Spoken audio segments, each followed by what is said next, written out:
आज की इस विशेष वार्ता में मैं आपका स्वागत करता हूं।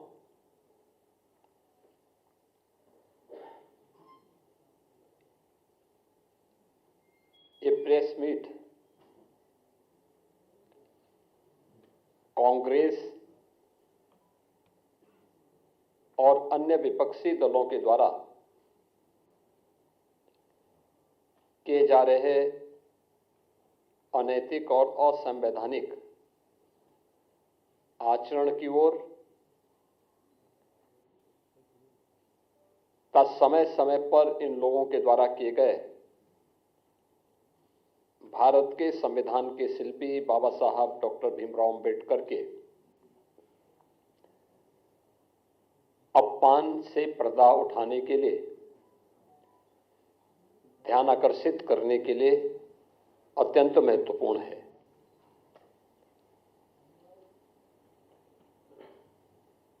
हम सब जानते हैं, देश की आजादी के आंदोलन में और संविधान निर्माण के दौरान और स्वतंत्र भारत में बाबा साहब डॉक्टर भीमराव अंबेडकर का एक बड़ा योगदान था। अत्यंत महत्वपूर्ण उनकी भूमिका समय समय पर रही। वे भारत माता के एक महान सपूत थे।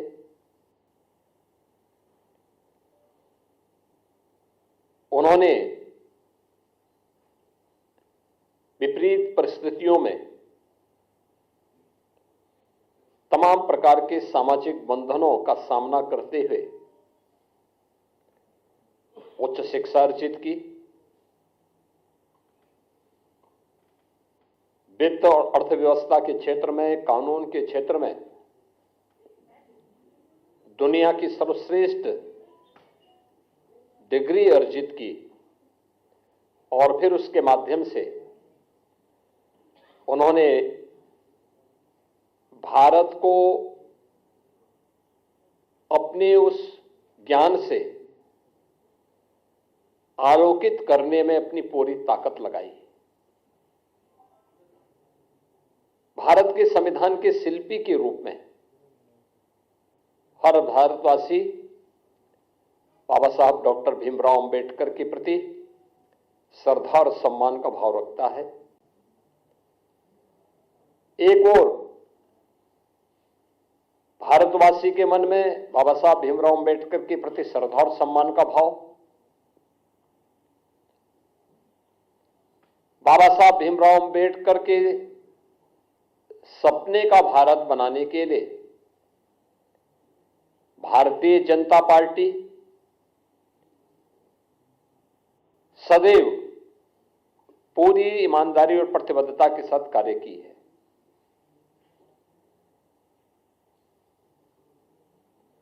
सरदेव अटल बिहारी वाजपेयी जी का यह जन्म शताब्दी वर्ष है और कल उनके जन्म सदी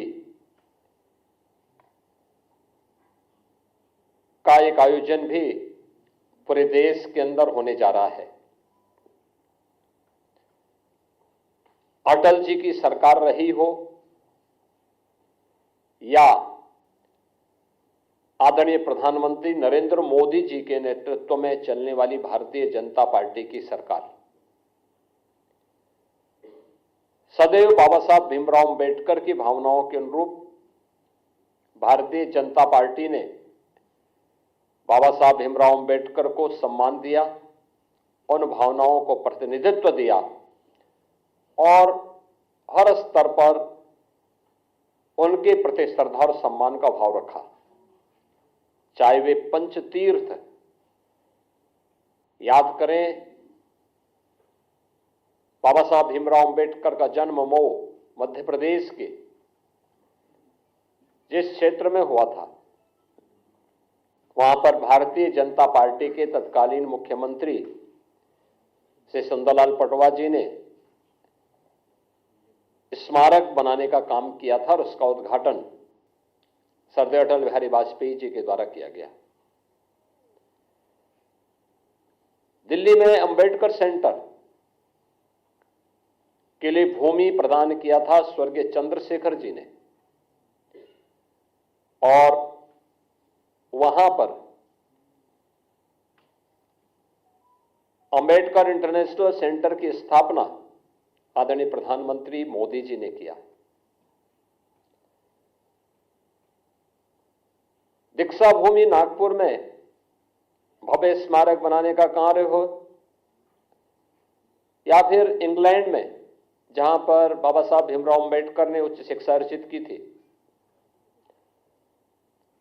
वहां पर बाबा साहब भीमराव अंबेडकर का भव्य स्मारक बनाने का कार्य हो, या फिर मुंबई के चैत्य भूमि, ये पंच तीर्थ जो बाबा साहब भीमराव अंबेडकर से जुड़े हुए हैं, ये भारतीय जनता पार्टी ने बनाए हैं और बाबा साहब की स्मृति को जीवंत बनाए रख करके सदैव सदैव के लिए भारत के अंदर वंचितों और दलितों के लिए एक आशा की किरण के रूप में बाबा साहब भीमराव अंबेडकर को सम्मान दिया।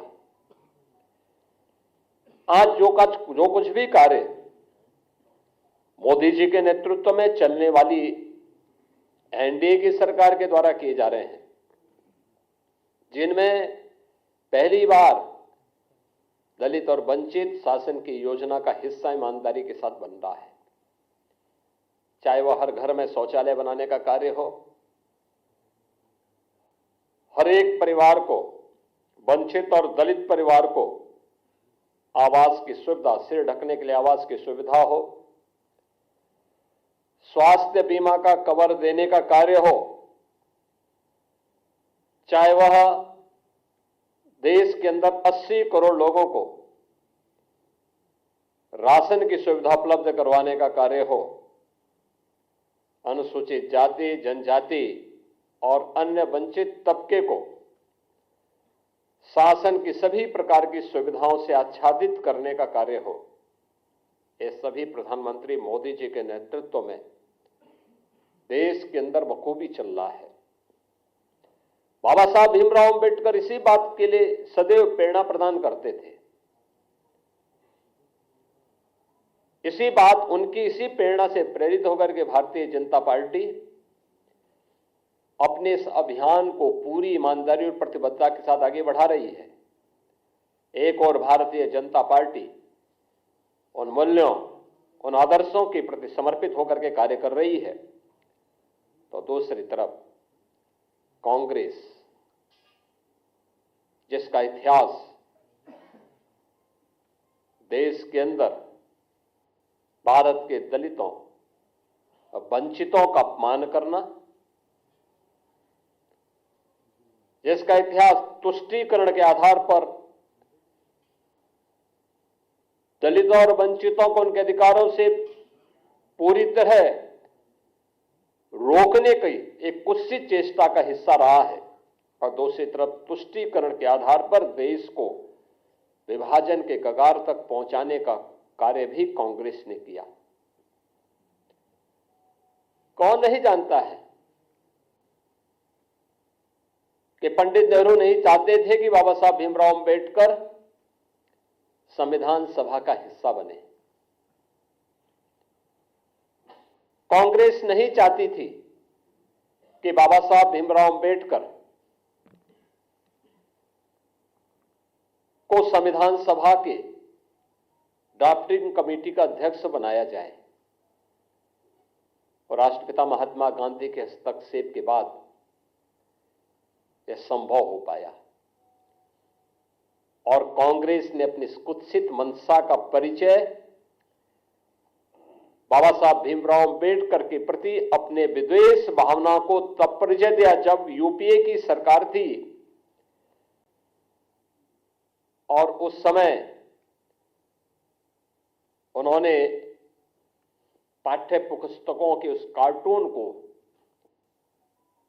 जिसमें बाबा साहब भीमराव अंबेडकर के चित्र को पंडित नेहरू के द्वारा कोड़े मारने के एक कार्टून के माध्यम से दिखाया था, एक कांग्रेस की कुत्सित मानसिकता को दिखाता है। बाद में जब विरोध हुआ तो तत्कालीन मानव संसाधन विकास मंत्री कपिल सिब्बल को माफी मांगनी पड़ी थी और ये पुस्तकों को वापस करना पड़ा था। कौन नहीं जानता है कि बाबा साहब भीमराव अंबेडकर को पहला आम चुनाव 1952 में मुंबई नॉर्थ से, फिर 1954 में उपचुनाव हराने का कार्य भी तो कांग्रेस ने ही किया था। यहां तक कि पंडित नेहरू बाबा साहब भीमराव अंबेडकर के विरोध में प्रचार करने के लिए गए। जब वे बाबा साहब भीमराव अंबेडकर भंडारा से चुनाव लड़ने के लिए गए महाराष्ट्र में, वहां पर भी उन्हें पराजित करवाया कांग्रेस ने। कांग्रेस कभी नहीं चाहती थी कि बाबा साहब भीमराव अंबेडकर संसद में जाएं, दलितों की आवाज बने, वंचितों की आवाज बने, और सदैव उन्हें अपमानित करने का काम करती थी। कांग्रेस लगातार, कांग्रेस की मंशा हमेशा ये रही, और कांग्रेस ने न केवल उन्हें हराया बल्कि उन्हें हराने के लिए बाबा साहब भीमराव अंबेडकर के जो अनन्य सहयोगी थे नारायण काजोलकर, उन्हें तोड़ करके उन्हें ही बाबा साहब भीमराव अंबेडकर के खिलाफ चुनाव लड़वा दिया था। और हम सब जानते हैं कि उन्हें चुनाव लड़ाने के परिणति क्या थी। बाबा साहब चुनाव हारे और उन्हीं काजोलकर को कांग्रेस ने 1970 में पद्म पुरस्कार से भी सम्मानित किया। कांग्रेस ने बाबा साहब भीमराव अंबेडकर की महापरिनिर्वाण के बाद कहीं भी उनकी स्मारक नहीं बनने दिया।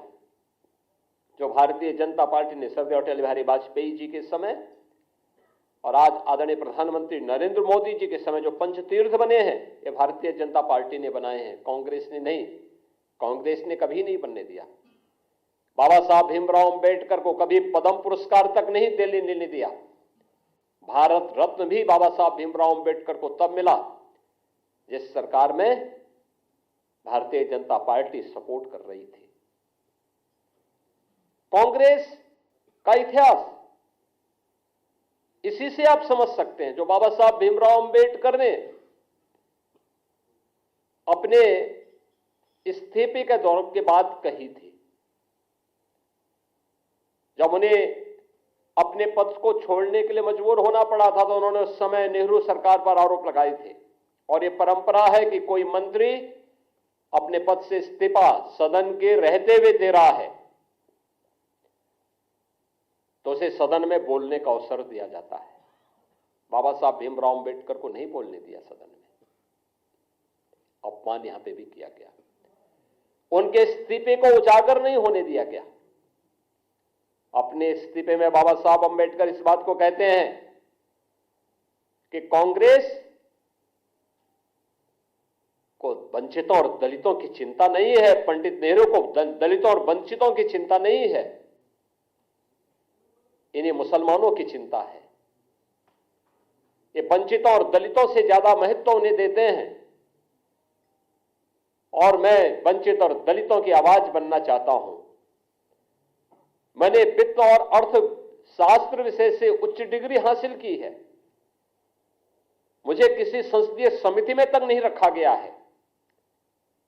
ये पीड़ा उनकी थी, जो वंचितों और दलितों के लिए जिस आंदोलन को उन्होंने आगे बढ़ाया था, देश के अंदर जिस सामाजिक समता के निर्माण के लिए उन्होंने अपना पूरा जीवन होम किया था, उन्हें उससे वंचित करने का काम भी कांग्रेस किस रूप में कर रही थी कि बाबा साहब अंबेडकर की पीड़ा उनके इस्तीफे के माध्यम से देखने को मिलती है। और याद करिए, जब कांग्रेस नेतृत्व की ही सरकार केंद्र में थी, तब उस समय कांग्रेस यूपीए सरकार के प्रधानमंत्री भी इस बात को कहते हैं कि देश के संसाधनों पर पहला अधिकार मुसलमानों का है, या वंचितों और दलितों का नहीं है। यानी देश को कैसे लोग आपसी बंटवारे का कार्य कर रहे हैं, ये किसी से छुपा हुआ नहीं है। और जो बाबा साहब भीमराव अंबेडकर देश के दलितों और वंचितों को अपमान करने का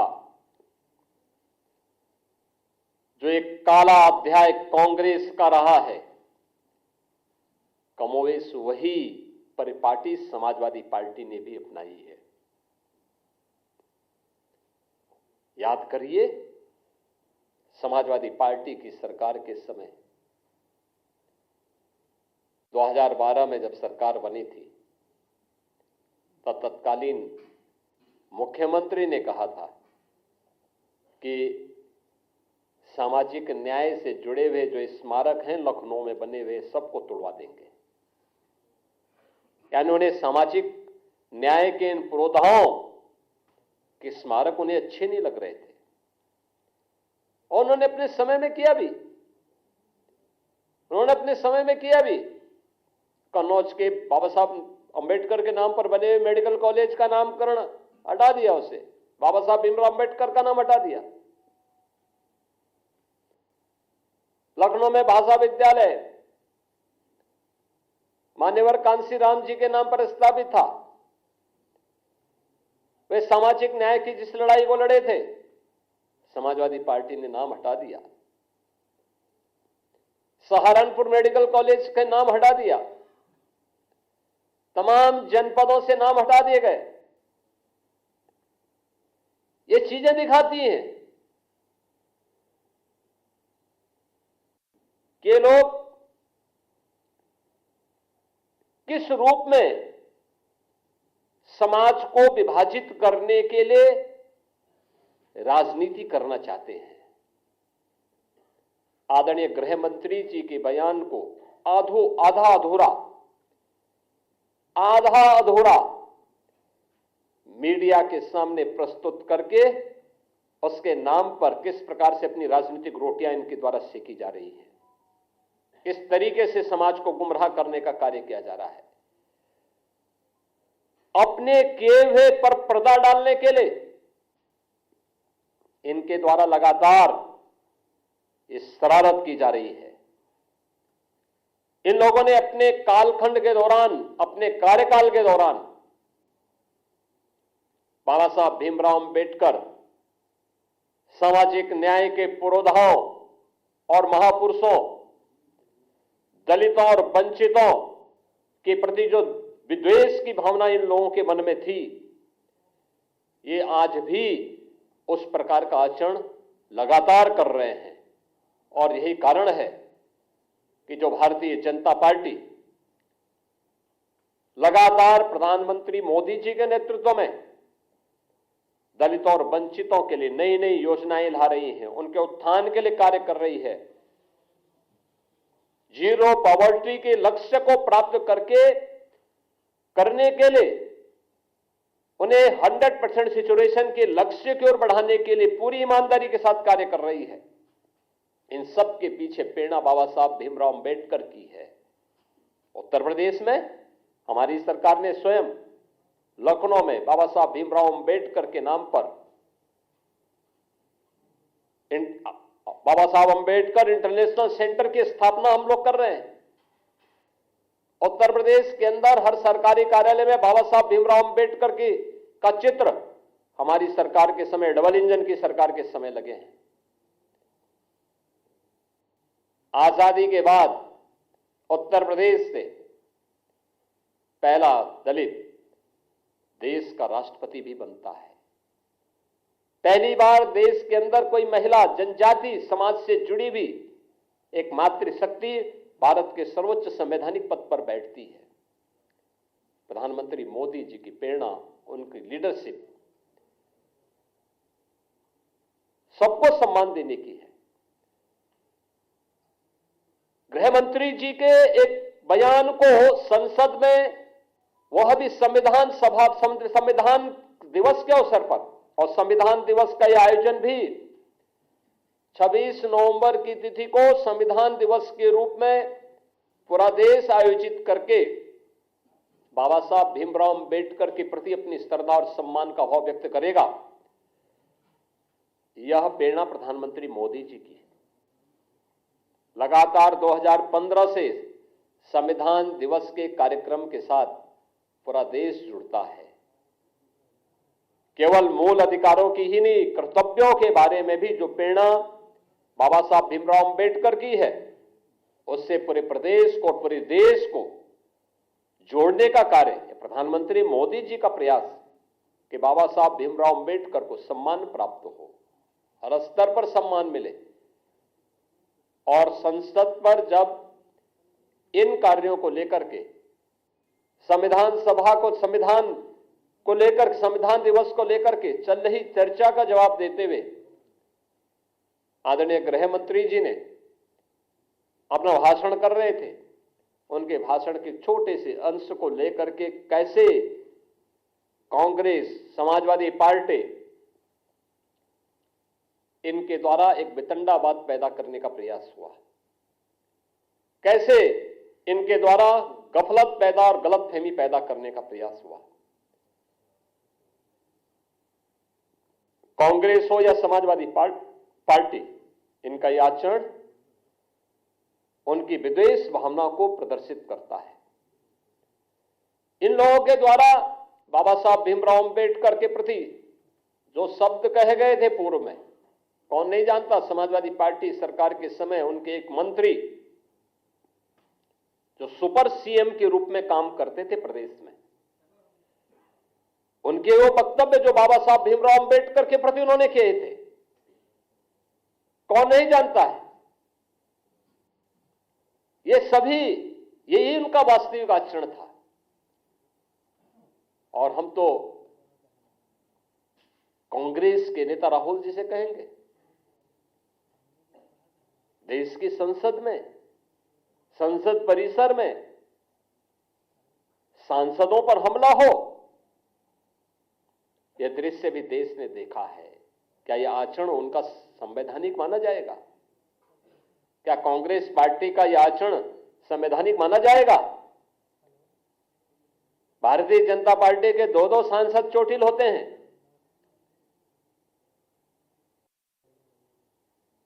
एक बुजुर्ग सांसद, पूर्व केंद्रीय मंत्री चोटिल होते हैं, उन्हें गिराया जाता है। यानी अपने सारे कृत्यों को, मारपीट के कृत्यों को, बुजुर्गों को धक्का देने की कृत्यों को ये संवैधानिक बनाने का प्रयास करते हैं। देश की संसद में जब अनुसूचित जाति जनजाति के हितों के लिए या महिलाओं के कल्याण के लिए आने वाले बिल को जब से राहुल गांधी के द्वारा फाड़े जाते हैं, क्या यह आचरण संवैधानिक है? अपने इन असंवैधानिक कार्यों के लिए बाबा साहब भीमराव अंबेडकर का अपमान करने की कांग्रेस की फितरत, चाहे वह कांग्रेस के द्वारा या समाजवादी पार्टी के द्वारा, इन सभी को देश की जनता से माफी मांगनी चाहिए। देश की जनता इनके आचरणों से इन्हें कभी माफ नहीं करने वाली है, क्योंकि आज इनका वास्तविक चरित्र सबके सामने आ चुका है। और अपने किए पर पर्दा डालने के लिए ये वर्तमान में समाज में विद्वेष की खाई को और चौड़ा करना चाहते हैं, लेकिन यह इनके ये कृत्य कभी अब सफल नहीं होने वाले हैं। जनता इन्हें खारिज कर चुकी है, बार बार खारिज की है। 2014 में खारिज की, 2017 में खारिज की, 2019, 2022, 2024 और अभी हाल ही के चुनाव में भी खारिज की है, आगे भी खारिज करेगी। मुझे आप सबसे यह अपील करनी थी कि कांग्रेस और समाजवादी पार्टी के इन कृत्यों को आम जनता के सामने रखने की आवश्यकता है, और आम जनता ही नहीं बल्कि पूरे देश से ये दल अपने कृत्यों के लिए माफी मांगे। धन्यवाद जी।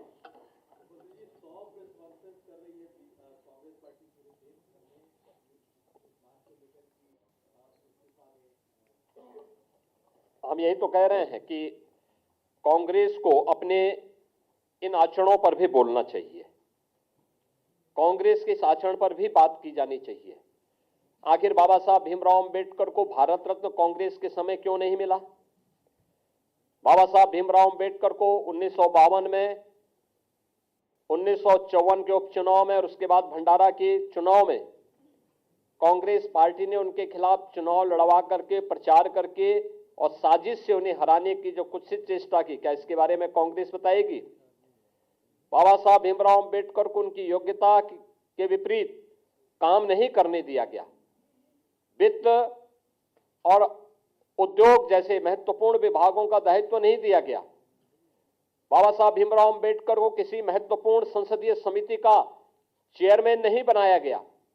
ये चीजें दिखाती हैं कि बाबा साहब भीमराव अंबेडकर के प्रति कितना विद्वेष का भाव कांग्रेस के मन में था। उनके सहयोगी को तोड़ करके उन्हें चुनाव हराया जाता है। कांग्रेस को इस पे स्पष्टीकरण देना चाहिए और देश की जनता से माफी मांगनी चाहिए।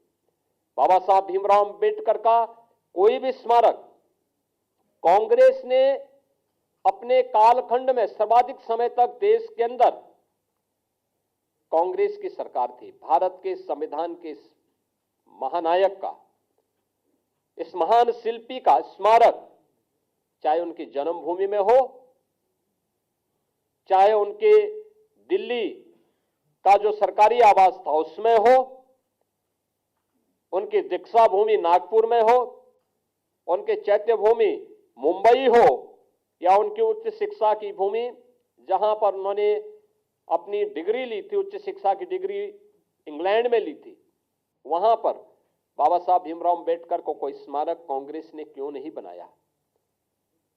कांग्रेस को इस पर भी सफाई देनी चाहिए और देश की संसद में से राहुल गांधी के द्वारा देश की संवैधानिक मर्यादाओं को, संसदीय परंपराओं को तार-तार करते हुए जो बिल की प्रतियां फाड़ी थी, क्या कांग्रेस इसके बारे में माफी मांगेगी?